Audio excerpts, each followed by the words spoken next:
예, 4월의 한날, 우리에게 주신 주님께 감사와 영광을 올려드립니다. 자연은 이처럼 우리의 마음을 푸근하게 하고 우리의 마음을 열어주는 것 같습니다. 그래서 답답한 곳보다는 자연에 나가면 우리의 마음이 열리고 또 긴장이 풀리기도 하고 또 사랑이 돈독해지지 않나 이런 생각을 하게 됩니다. 아름다운 봄을 주신 주님께 다시 한번 감사를 드립니다. 앞에 옆에 뒤에 서로 인사하겠습니다. 잘 계셨습니까? 반갑습니다. 사랑합니다. 축복합니다. 네, 반갑습니다.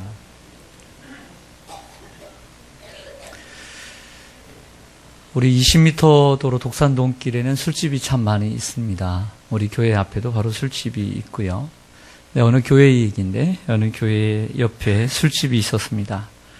근데 그 술집이 너무 잘 되는 거예요. 그래서 밤낮 술에 취한 사람들이 오가는 통에 시끄러워서 예배를 통 드릴 수가 없게 되자 교인 몇이 기도를 하기 시작했습니다. 하나님, 저 술집이 불에 타든 홍수로 떠내려가든 어떻게 해서라도 망해서 예배 좀 제대로 드릴 수 있도록 해주세요. 라고 기도를 했습니다. 그런데 정말 며칠 후 정말 그 술집이 불에 타 망해버렸습니다. 그런데 어디에선가 이 술집 주인의 귀에 이런 얘기가 들렸습니다. 그 옆에 있는 교회에서 몇몇 교인들이 그 술집에 불이 나라고 기도를 했다는 얘기가 그 술집 주인의 귀에 들려온 거예요. 그래서 그 화가 난 주인이 법원에 고소를 했습니다. 저 교회 교인들이 우리 술집 불나라고 기도해서 불이 났기 때문에 손해배상을 청구합니다. 소송사건을 맡은 판사는 심리를 위해 그 교회 담임 목사를 소환을 했습니다. 그리고 이렇게 물었습니다.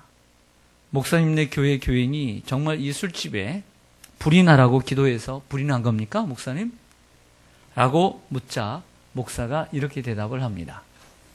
아니, 불이 나라고 기도한다고 어떻게 술집에 불이 납니까? 세상에 별 우스운 사람들 다 있습니다. 이렇게 대답을 하자 판사가 이런 판결을 내렸습니다. 술집 주인은 믿음이 있고 목사는 믿음이 없다. 이런 판결을 내렸습니다. 술집 주인은 교인들이 기도해서 불이 났다고 생각을 했습니다. 나름의 믿음이 있었던 거죠. 그러나 정작 목사는 불이 나라고 기도한다고 정말 불이 납니까? 우스운 사람들 다 있네. 라고 하며 의심했습니다. 믿음이 없었습니다. 혼이라고 하는 영국 사람의 이야기입니다. 다락방을 청소를 하다가 대청소를 하다가 그 혼이라는 사람이 다락방에서 하나의 그림 하나를 발견을 합니다. 버릴까라는 생각을 하다가 자기의 그 거실 벽에다가 액자를 하나 만들어서 걸어놓으면 좋겠다라고 생각을 하고 그 그림을 들고 화방을 찾았습니다. 또 그 그림에 맞는 액자를 하나 만들어서 이제 걸어놓기 위해서였지요. 그러나 그 화방의 주인은 참으로 이 미술에 일가견이 있었던 것 같습니다. 그 그림은 18세기 영국의 화가 토머스 게인즈버가 그린 파란 옷을 입은 소년으로 시가가 최소 10억 원이 넘는 작품이라는 사실을 말해주었습니다. 10억 원짜리 보물을 다락방 먼지 구덩이에 처박아 놓고 살던 이 영국인 호니처럼 오늘 많은 크리스찬들은 세상 그 무엇과도 바꿀 수 없는 엄청난 보물인 믿음을 구석에 방치한 채 살아가고 있습니다. 평상시에는 이 믿음을 방구석에 처박아 두었다가 주일이 되면 마치 성경책을 꺼내 들고 교회를 오는 것처럼 목사의 믿음, 장로의 믿음, 안수집사의 믿음, 권사의 믿음, 집사의 믿음을 아름답고 고급스럽게 포장을 잘해서 내가 이만한 믿음의 사람이다 라고 하고 주일을 보내다가 저녁이 되면 집에 가서 방구석에 처박아 두고 월요일을 보내고 화요일을 보내고 수요일을 보내고 한 주간을 보내다가 다시 주일 아침이 되면 다시 목사의 믿음, 장로의 믿음, 집사의 믿음, 권사의 믿음을 가지고 오는 성도들이 너무 많습니다. 우리 자신이 그런 사람은 아닌지 돌아봐야 합니다. 예수님의 제자 베드로는 우리가 방치하고 때로는 무시하고 때로는 외면하고 살아가는 믿음을 가리켜서 다른 곳에서 쉽게 찾아볼 수 없는 독특한 표현을 씁니다. 그 믿음을 가리켜 보배로운 믿음이다 라고 표현합니다. 따라하겠습니다. 보배로운 믿음. 다시 한번요. 보배로운 믿음. 여기서 보배롭다라고 하는 말은 값비싸고 소중하다라고 하는 뜻을 가지고 있습니다. 값비싸고 소중하다. 프리시오스. 그런데 이 베드로 서신에서 자주 등장하는 단어가 바로 보배롭다, 보배라고 하는 단어입니다. 자, 성경 오늘 본문 바로 전에 베드로전서 1장 19절을 보겠습니다. 19절 보시면 오직 흠없고 점없는 어린 양 같은 그리스도의 보배로운 무엇으로? 피로, 보배로운 피로. 예수님의 피가 보배롭다는 거죠. 오늘 2장 4절 보시면 사람에게는 버림바가 되었으나 하나님께는 택하심을 입은 어떤 산돌? 보배로운 산돌, 리빙스톤, 살아있는 돌이신 예수님께 나아가.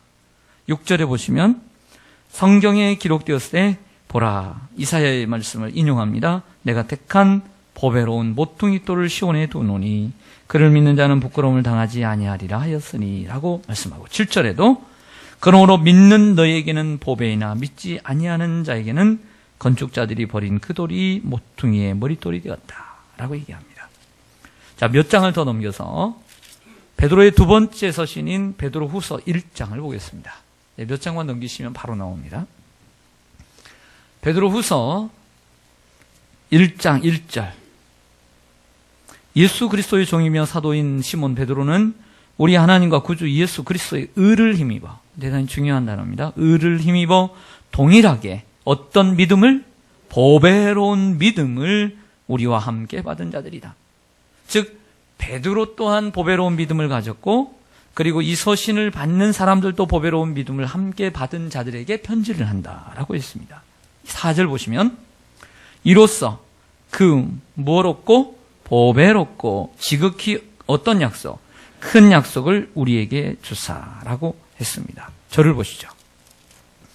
이처럼 베드로 전서와 후서에는 다른 서신에서 만날 수 없는 보배롭다라고 하는 단어를 자주 사용합니다.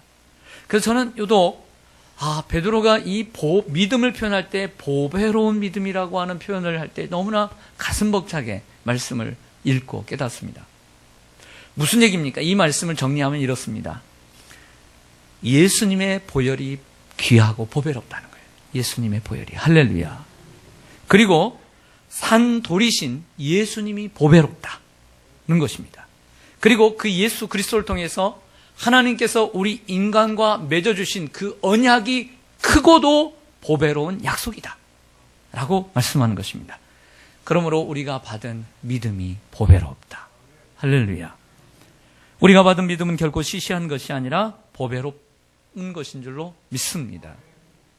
여러분, 제가 배드민턴을 치는데 요즘은 이제 근 한 달 동안 못 쳤습니다. 근데 저에게는 라켓 2개가 있고요. 제가 치다가 주는 것도 있고 사다가 이번에 이제 줬는데 아들내미들에게 이제 각각 하나씩 있어요. 라켓이 있는데 제가 어떤 라켓을 좋아하고 어떤 라켓을, 누구의 라켓을 아낄까요? 네? 이게 쉬운 문제인데 제 거죠, 제 거. 그렇죠? 내 거죠, 내 거. 내 걸 아껴요. 내 걸 왜 아끼고 소중히 여기는 줄 아세요? 그렇죠. 비싸서. 애들께 비싸겠습니까? 제게 비싸겠습니까? 제게 비싸서. 제가 써서 좋은 게 아니라 비싸게 줘서 비싼 건데 소중히 여기요. 20만 원대인데요. 애들 건 10만 원대예요. 맘먹고 애들도 좋은 걸 사주죠. 근데 20만 원 돈 하려면 정말 몰래 돈도 좀 모았다가 맘먹고 사야 되는 거예요. 이게 쉬운 게 아니에요. 어렵게 샀어요. 비싸게 주고. 그래서 귀한 거예요. 여러분들이 가지고 있는 것들 가운데도 그런 것들이 있죠? 여러분 100만 원을 주고 산 물건이 있습니다. 얼마의 가치가 있어요? 100만 원의 가치가 있어요. 한 건물을 샀는데 100억을 주고 샀습니다.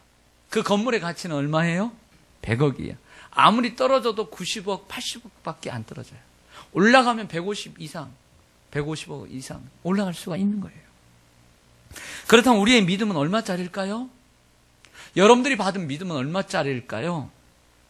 그 믿음은 예수 그리스도의 생명과 맞바꾼 것이기에 엄청난 가치가 있습니다. 그 믿음을 가격으로 환산하면 예수님 짜리입니다. 예수님 짜리의 믿음을 가지고 있는 것이죠. 우리가 갖고 있는 믿음은 귀한 믿음입니까? 귀한 믿음입니다. 왜입니까? 비싸게 주었기 때문이에요. 무엇을 주고? 예수님의 피값으로 우리에게 주셨기 때문이에요. 할렐루야. 예수님의 피값과 바꿔서 우리에게 주신 거예요. 예수 그리스도의 생명과 맞바꾼 그 보배로운 믿음을 소중히 여기시기를 바랍니다. 그리고 그 믿음을 받은 것에 대해서 소유하고 있는 것에 대하여 감사하시기를 바랍니다. 근데 베드로가 이 두 개의 서신을 쓰면서 단순히 이 믿음, 여러분들이 가지고 있는 믿음이 보배로운 믿음입니다 라는 이런 얘기만을 하는 것은 아니에요. 그것도 대단히 중요한 이야기지만, 내용이지만 더 나아가서 그 믿음이 보배로운 믿음인데 그 믿음을 어떻게 하면 잘 간수하고 그리고 아름답게 갖고 갈 수 있고 그 보배를 어떻게 하면 빛내게 할 수 있는가, 그 믿음을 어떻게 하면 더욱더 보배롭게 만들어 갈 수 있는가를 말씀해주고 있는 것입니다. 저는 오늘 그 이야기를 이제 설교의 후반부에서 하고자 합니다. 우리가 가지고 있는 믿음, 첫째로 하나님의 말씀을 소중히 들어야 합니다.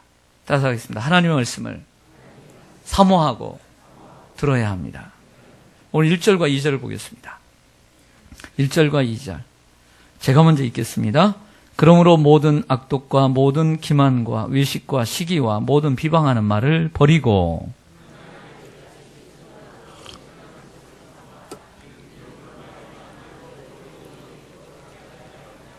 아멘. 여러분, 우리가 여기에 한 150명 정도 모였습니다. 옆에 분도 계시고 앞에 분도 계시죠? 예. 뒤에 분 뒤통수를 좀 보시죠. 아, 저분보다 여러분들이 믿음이 좋을 것 같아요, 안 좋을 것 같아요? 저분이 가지고 있는 믿음하고 여러분들하고 같아요, 틀려요? 달라요? 다르죠. 믿음이란 사도 바울이 이런 얘기를 해요. 로마서 14장에서 믿음이 약한 자들이라는 표현을 써요. 15장에서는 믿음이 강한 자들이라는 표현을 써요. 자, 그렇다고 한다면 동일한 믿음이지만 믿음이 똑같은 것이 아니라 약한 믿음이 있고 강한 믿음이 있는 줄로 믿습니다. 인정하십니까? 믿음은 강한 믿음이 있다는 거예요. 강한 믿음이 돼야 된다는 거예요. 그래서 오늘 말씀에 보면 어린 아이들처럼, 갓난 아이들처럼 신령한 젖을 사모하라. 신령한. 일반적인 젖은 이렇게 먹는 분유지만 신령한 젖이니까 하나님 말씀을 얘기하는 거죠. 어린 아이들처럼 사모하는 마음으로.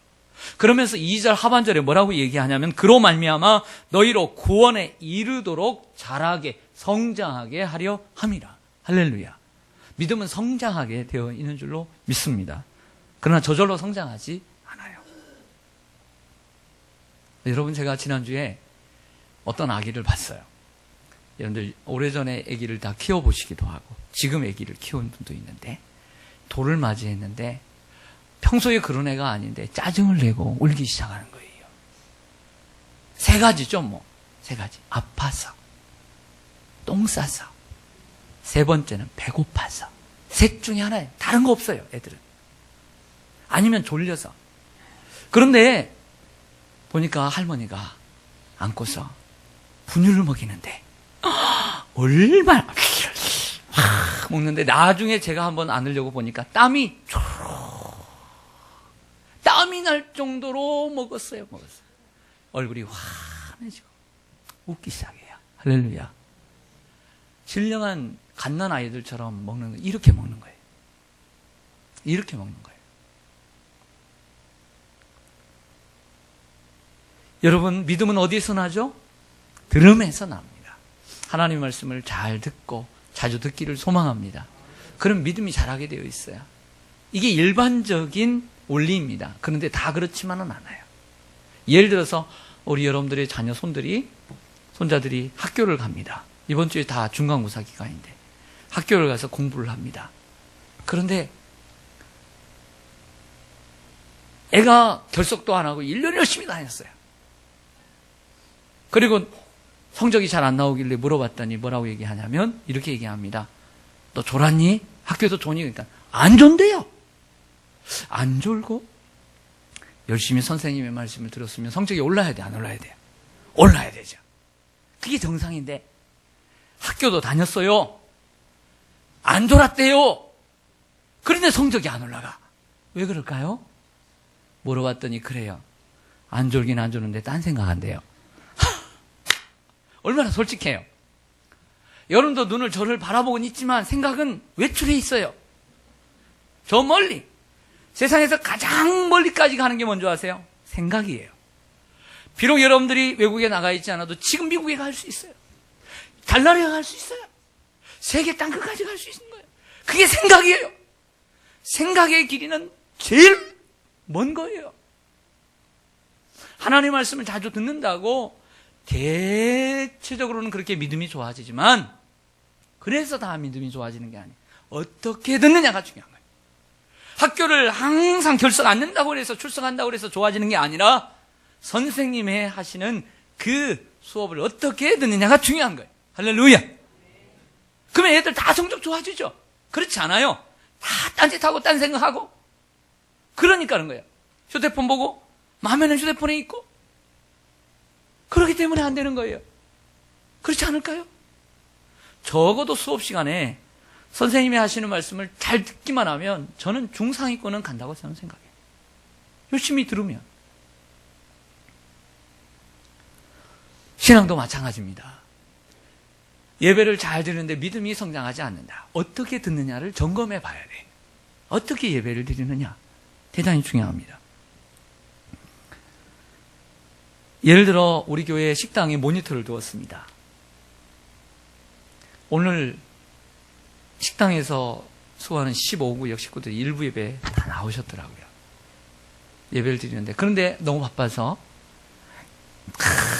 팔을 다듬으면서 목사님 말씀 뭐라고 하나 듣고 막 삶으면서 콩나물 삶으면서 듣고 뭐라고 하지? 이렇게 예배가 될까요? 안 될까요? 안 되죠. 안 됩니다. 예배를 별도로 드리고 그리고 봉사를 해야죠. 나는 다 봤어. 예배 드렸어. 이런 말 하지 마세요. 부끄러운 말이에요. 우리 방송팀장하고도 제가 얘기를 했는데 방송팀 가면 갈수록 참 역할이 대단히 큽니다.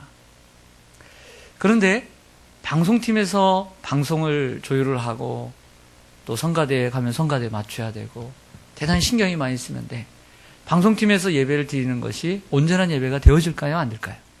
안 됩니다. 그래서 별도로 예배를 드리고 그리고 1시간 봉사를 해야 되는 거예요.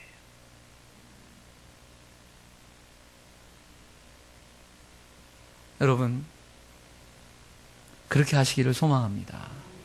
그렇게 하기 위해서는 예배가 3번이기 때문에 서로 많은 분들이 봉사를 해야 돼요. 로테이션이 돼야 돼요. 로테이션. 그래서 한 분이 예배를 드리면 봉사할 수 있도록 로테이션이 돼야 돼요. 그렇게 기쁘게 예배를 할 때 봉사가 되는 줄로 믿습니다. 가끔씩 대부분 우리 선생님들도 예배를 잘 드리는데 가끔씩 그런 청년들이 있더라고요. 조금 게을러서. 그래서 그런지 몰라도 주일학교 예배, 내가 선생님인데 중고등부 예배, 주일학 유치부 예배, 유초등부 예배 그거 드렸다는 거예요. 그거 드리고 드린 거 그럴까요? 교사로서 아이들을 데리고 함께 예배를 드린다는 것은 온전한 예배가 되기가 쉽지가 않아요. 그러므로 아이들에게 신경 써야 되고 바르게 예배 드리도록 해야 되고 그러기 위해서는 여기 많은 교사들이 있는 것처럼 먼저 온전하게 예배를 드린 후에 그리고 교사로서 예배를 드려야 될 줄로 믿습니다. 안내도 마찬가지예요. 안내도. 온전한 예배란 그런 것입니다. 오늘 5절 말씀을 보겠습니다. 5절 말씀 보면 너희도 산돌같이 신령한 집으로 세워지고 예수 그리스도로 말미암아 하나님이 기쁘게 받으실 어떤 제사, 신령한 제사를 드릴 어떤 제사장, 거룩한 제사장이 될지니라. 할렐루야. 이런 분들이 되시기를 간절히 소망합니다. 사람들에게 왜 삽니까? 라고 물으면 뭐라고 대답하죠? 잘 먹고 살기 위해서 산다라고 대답을 하지요. 대부분이. 자, 그렇다고 한다면 여러분 여러분들에게 성도님들은 왜 삽니까? 라고 물으면 어떻게 대답해야 될까요? 네, 여러 가지 답이 있겠지만 그 중에 하나는 나는 하나님께 예배하기 위해서 삽니다. 예배 드리기 위해서 삽니다. 라고 대답할 수 있어야 합니다. 우리는 하나님의 말씀을 전하는 목사이기 전에 예배자가 되어야 하고 아름다운 찬양, 성도들이 참으로 환호하는 찬양이기 전에 하나님께 참된 예배자가 되어야 될 줄로 믿습니다. 아이들을 가르치기 전에 진실된 예배자가 되어야 될 줄로 믿습니다. 노아는 방주에서 나오자마자 뭐 했는지 아세요? 하나님 앞에 제단을 쌓고 예배를 드렸어요. 창세기 8장 20절에 노아가 여호와께 제단을 쌓고 모든 정결한 짐승과 모든 정결한 새 중에서 제물을 취하여 번제로 제단에 드렸다라고 했습니다. 예배는 노아의 신앙의 중심이었습니다. 우리는 하나님 앞에 예배해야 합니다. 무엇보다 예배하고 모든 것을 뒤로하고 먼저 하나님 앞에 예배해야 될 줄로 믿습니다. 아브라함 또한 가나안 땅에 도착하자마자 하나님 앞에 제사를 드렸고 그 텐트를 옮길 때마다 이사할 때마다 예배를 드렸고 무슨 일이 있을 때마다 예배를 드렸습니다. 아브라함의 삶의 중심도 예배입니다. 성도는 왜 삽니까? 하나님을 예배하기 위해서 사는 것입니다. 목회하기 위해서 사는 게 아니에요. 찬양하기 위해서 사는 게 아니에요. 우리의 봉사하기 위해서 사는 것이 아니에요. 그 근원적인 것은 하나님을 예배하고 하나님께 영광 돌리고 그러기 위해서 사는 줄로 믿습니다. 사실 우리 한국교회가 복음이 전파된 지 131년이 되었습니다. 그런데 감사한 것은 세계 역사상 한국교회만큼 이처럼 빠른 성장을 이룬 교회가 없다라는 거죠. 그런 나라가 없다는 것입니다. 세계의 50대 교회 가운데 절반의 대교회가, 대형교회가 한국에 있고 이처럼 수많은 천만 성도를 이루었습니다. 여기에 우리는 감사해야 될 줄 믿습니다. 하지만 이러한 빠른 성장에 비해 한국교회는 나쁜 모습들이 많이 들어와 있습니다. 그것은 빨리 성장한 반면에 너무 빨리 그리고 너무 많이 신앙이 변질되었다는 것입니다.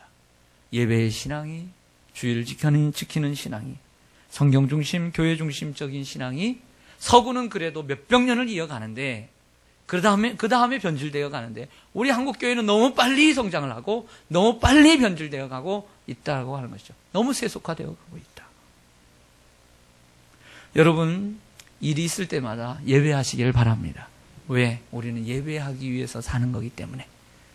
100일이 되면 하나님 앞에 먼저 예배할 것을 생각하고 돌이 되면 가족끼리라도 하더라도 목사님을 모시고 예배할 줄 알아야 되고 또 생일을 맞으면 생일 파티만 하지 말고 생일 감사 예배를 드릴 줄 알고 이사를 하면 이사 감사 예배를 드리고 개업을 하면 개업 감사 예배를 드리고 항상 예배하는 것이 삶의 습관이 되시기를 소망합니다. 저를 다 부르지 마십시오. 네. 가족끼리라도 예배를 드리고 예배가 삶이니까 그게 우리의 목적이니까 부교육자들도 교구별로 있으니까 모셔다 드리고 모셔서 예배를 드리고 그렇게 하십시오. 예배하는 삶이 되어야 합니다. 마지막으로 오늘 9절 말씀을 보시겠습니다. 9절 말씀 유명한 말씀이죠. 시작. 그러나 너희는 택하신 족속이요 왕같은 제사장들이요 거룩한 나라요 그의 소유가 된 백성이니 이는 너희를 어두운 데서 불러내어 그의 기이한 빛에 들어가게 하시니에 아름다운 덕을 선포하게 하려 하심이라. 아멘. 전성적으로 남자보다 여자분들이 보석을 좋아하도록 하나님께서 만드신 것 같아요. 맞습니까? 여러분 잘못이 아니에요. 선성적으로 기술적으로 여자는 보석을 좋아해요. 그래서 귀에 끼고 목에 달고 그리고 손에 끼는 거예요. 근데 왜 끼고 다니는 줄 알아요? 신랑이 선물해줘서? 애들이 선물해줘서? 애인이 선물해줘서 그래요? 아니에요. 자랑하려고 그래요. 다 알아요, 제가. 제가 다 알아요. 친구 결혼식 있으면 동기들, 동창들 만나니까 어떻게든지 곱게 입고 어떻게든지 좀 큰 것 사가지고 내가 괜찮게 산다라는 것을 보이려고 그러는 거예요. 다는 아니지만. 아름다운 것은, 보배로운 것은 자랑하려고 가는 거예요. 자랑하려고. 그 마음들이 다 있어요. 얼마나 자랑하려고 그래요. 그래서 한 여인이 잔치집에 아무것도 없어도 옆집에서 진주 목걸이를 빌려다가 그래서 갔잖아요. 그런데 잊어버렸잖아요. 진짜인 줄 알고 평생 그거 갚다가 인생이 갔잖아요. 나중에 알고 보니까 그게 가짜 목걸이였잖아요. 그게 바로 여자의 일생이라는 거잖아요. 이거 다 아는 얘기인데? 그렇죠? 왜 그래요? 유치한 질문 하겠습니다. 여러분들이 끼고 있는, 걸고 있는 그 보석이 귀합니까? 여러분들이 받은 그 믿음이 귀합니까? 어떤 게 값비싸고 좋습니까? 믿음이죠. 그렇다면 그 믿음을 자랑하시기를 바랍니다. 할렐루야. 세상에서 내가 낀 거 자랑하려고 하지 말고 내게 주신 그 믿음, 그리고 이 보배로운 것도 그 주님이 주신 거니까 그것을 주신 주님께 감사하시기를 바랍니다. 보배로운 믿음을 선물로 주신 예수 그리스도 그분을 자랑하며 사시기를 바랍니다. 그분이 여러분에게 보여준 십자가의 사랑을 자랑하십시오. 나 같은 죄인 살리신 그 은혜에 놀라워. 내가 이처럼 죄인이었으나 주님이 나를 사랑하셔서 세상에 누가 나를 위해서 죽어줄 수 있겠냐. 예수님이 나를 위해서 죽어주셨다. 그분이 내 인생에 행하신 놀라운 큰 능력들을 보여주며 그 부활의 권능과 다시 이 땅에 오셔서 심판하실 그 재림에 주러 오실 예수 그리스도를 증거하며 사시기를 바랍니다. 그 아름다운 덕을 선전하게 하심이라. 그래서 여러분들이 비출 때 그 보배로운 믿음을 사람들에게 알릴 때 더욱더 빛나는 것인 줄로 믿습니다. 보석은 자주 내야 돼요. 자주 닦아주고 보여줘야 돼요.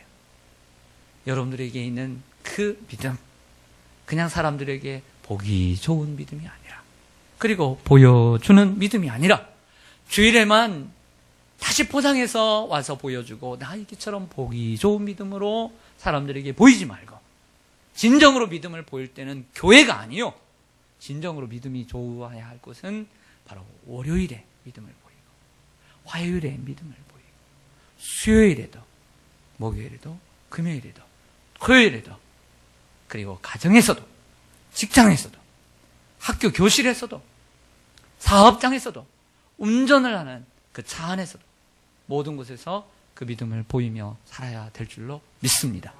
그러면 여러분들의 믿음이 더욱더 보배로워질 줄로 믿습니다. 기도하겠습니다. 우리 함께 반주에 맞춰서 기도하겠습니다. 하나님, 여러분들의